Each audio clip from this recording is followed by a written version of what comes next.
नमस्कार। एक बार फिर आपका हमारे यूट्यूब चैनल पर आपका बहुत बहुत स्वागत है। आज बच्चों बात करेंगे हम मैथ के एक नैनो फार्मूला, बहुत ही कारगर है। इससे बहुत तरीके के क्वेश्चन बनते हैं। तो आइए देखते हैं। यदि किसी वस्तु का मूल्य के मूल्य में पहले x% का परिवर्तन किया जाए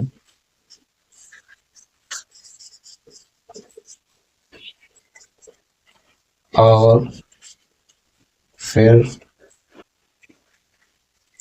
पुनः y% का परिवर्तन किया जाए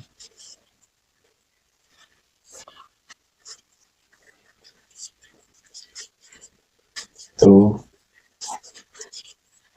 वस्तु के मूल्य में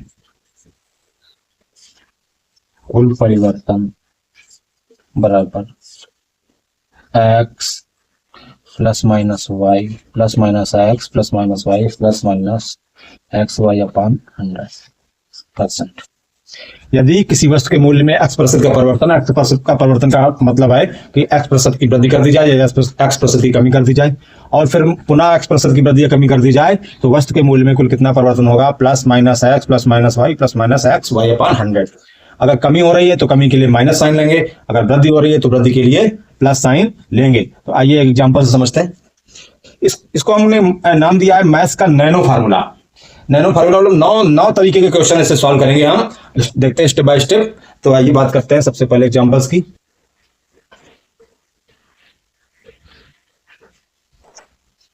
एग्जांपल, यदि एक आयत की लंबाई में x% की वृद्धि कर दी 25% की वृद्धि कर दी जाए और उसकी चौड़ाई में 20% की कमी कर दी जाए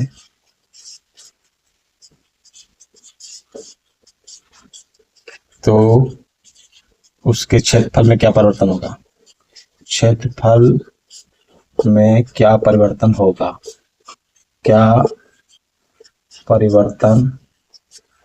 देखते हैं बच्चों।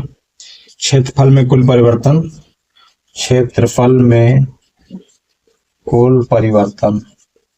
के लिए क्या फॉर्मूला हमने बताया था आपको? Plus minus x plus minus y plus minus x y upon 100। यहाँ पे हमने दे दिया लंबाई x, तो x इक्वल टू दिया प्लस का 25%। वृद्धि हो रही है, लंबाई में क्या हो रही है बच्चों? वृद्धि हो रही है। और चौड़ाई y इक्वल टू माइनस का 20%, क्योंकि चौड़ाई में हो रही है कमी तो साइन लेंगे माइनस का। तो कुल परिवर्तन कितना हो गया? क्षेत्रफल में कुल परिवर्तन 25 प्लस माइनस का 20 प्लस का 25 इंटू माइनस का 20 अपॉन 100। ये हो गया आपका 25 में 20 किया 5 प्लस माइनस का मल्टीप्लाई करेंगे साइन माइनस का आएगा। 25 दूना 50, 500 अपॉन 100। ये हो गया आपका 5 माइनस 5% इक्वल टू 0%। यानी कि ना ही उसके लंबाई में वृद्धि हो, ना उसके क्षेत्रफल में कोई परिवर्तन नहीं। अगर लंबाई में 25% की वृद्धि कर दी जाए और उसके चौड़ाई में 20% की कमी कर दी जाए तो उसके क्षेत्रफल में कोई परिवर्तन नहीं होगा। ठीक है, 25 दूनी 50 और ये तो क्षेत्रफल में 550, कोई परिवर्तन नहीं होगा। एक अगले एग्जाम्पल समझते हैं। यदि अगर हम यहाँ पे कर दें, इसी के लिए दूसरा टाइप लेते हैं। एग्जाम्पल नंबर 2, यदि आयत की लंबाई में 25% की वृद्धि कर दी जाए, उसकी चौड़ाई में 20% की कमी की जगह कर देते हैं वृद्धि कर दी जाए तो उसके क्षेत्रफल में कितने प्रतिशत की वृद्धि होगी? जब दोनों में वृद्धि है तो क्षेत्रफल में क्या होगा? वृद्धि ही होगी। तो क्षेत्रफल में कितने प्रतिशत वृद्धि होगी? कितने प्रतिशत वृद्धि होगी?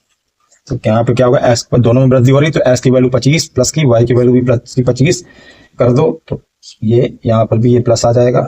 तो 25 20 45 प्लस 25 दूनी 50, 500, तो 2 जीरो कट गए तो ये 45 प्लस 5 बराबर क्षेत्रफल में वृद्धि हो गई 50%।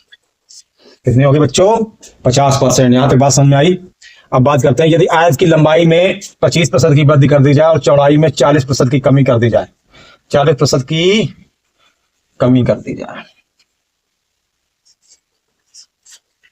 तो उसके क्षेत्रफल में कितने प्रतिशत, क्षेत्रफल में कितना परिवर्तन होगा?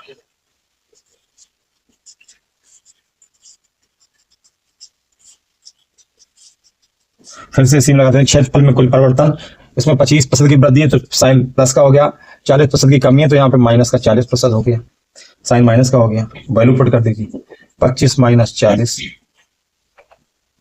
25 इंटू माइनस का 40,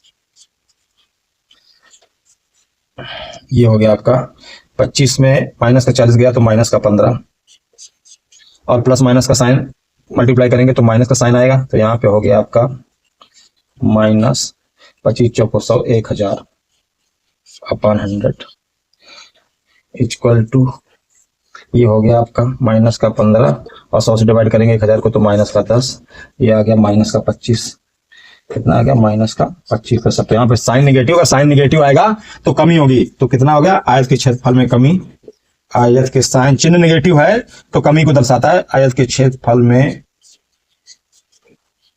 कमी बराबर 25%। एक और एग्जांपल से देखते हैं, यदि आयत की लंबाई में समान वृद्धि कमी कर देते हैं, यदि आयत की लंबाई में 25% की वृद्धि कर दी जाए और उसकी चौड़ाई में 25% की कमी कर दी जाए, सेम वैल्यू, जितने की कमी वृद्धि की जाए उतने की कमी कर दी जाए, तो क्षेत्रफल में कुल परिवर्तन कितना होगा? इसके लिए इन सभी क्वेश्चन के लिए केवल एक ही फार्मूला आपको याद रखना है, बार बार फार्मूले रटने की जरूरत नहीं है। तो उसके क्षेत्रफल में कितने प्रतिशत का परिवर्तन होगा, आइए देखते हैं इससे।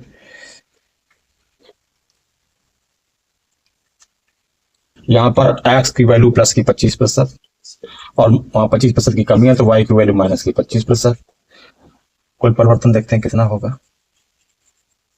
ये हो गया प्लस का 25 माइनस का 25 प्लस 25 फिर माइनस का 25 अपॉन 100।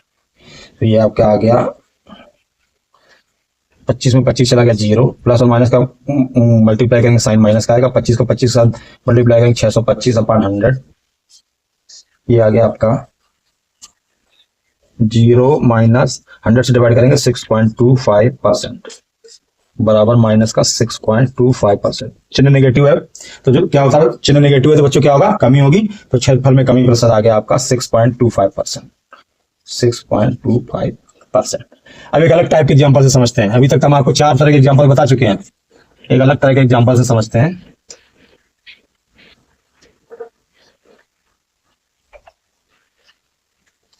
अब हम आयत की जगह कर देते हैं वर्ग। यदि एक वर्ग की भुजा में 20% की वृद्धि कर दी जाए तो उसके क्षेत्रफल में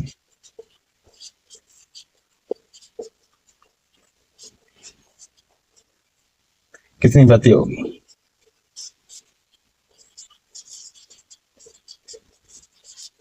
तो क्षेत्रफल में वृद्धि, क्या फॉर्मूला इसके लिए बच्चों? Plus minus x plus minus y. अब लेकिन वृद्धि हो रही तो हम माइनस हटा भी सकते हैं, प्लस माइनस फिर भी रख लेते हैं, मेजर फॉर्मूला याद रखना चाहिए, plus minus x plus minus y plus minus x y upon 100। तो देखो यहां पर आपको देखने वाली बात यह है कि आयत में लंबाई और चौड़ाई डिफरेंट होती है। आयत ये होता है, आयत क्या होता है? ये जिसकी लंबाई आमने सामने की भुजाएं बराबर होती है, यानी कि लंबाई आमने सामने की भुजाओं की लंबाई बराबर होती है, आमने सामने की चौड़ाई बराबर होती है। तो हमने आयत की एक लंबाई ली थी, एक चौड़ाई ली थी, एक्स और वाई। लेकिन वर्ग में क्या होगा? वर्ग में क्या होगा प्यारे बच्चों? वर्ग में सारी भुजाएं बराबर होती हैं, ये बराबर ये। तो अगर 20% ये वृद्धि करेंगे तो 20% की इसमें भी वृद्धि होगी, 20% की इसमें भी वृद्धि होगी, 20% की इसमें भी वृद्धि होगी। यानी हम यहाँ पे एक्स की वैल्यू भी लेंगे प्लस का 20% और वाई की वैल्यू भी लेंगे प्लस का 20%। लंबाई और चौड़ाई वहां भिन्न भिन्न होती थी, यहाँ लंबाई चौड़ाई समान है तो अक्सर वाई की वैल्यू हम 20-20% ले लेंगे। तब क्षेत्रफल में वृद्धि कितनी आ जाएगी? क्षेत्रफल में वृद्धि बराबर plus 20 plus 20 plus 20 into plus का 20 अपॉन 100। कितनी हो गई बच्चों? 40 प्लस 400 अपॉन 100% इक्वल टू कितने होगी बच्चों 40 प्लस 4% बराबर 44। ठीक है, तो आज के लिए बच्चों इतना ही, मिलते हैं नेक्स्ट वीडियो में, धन्यवाद।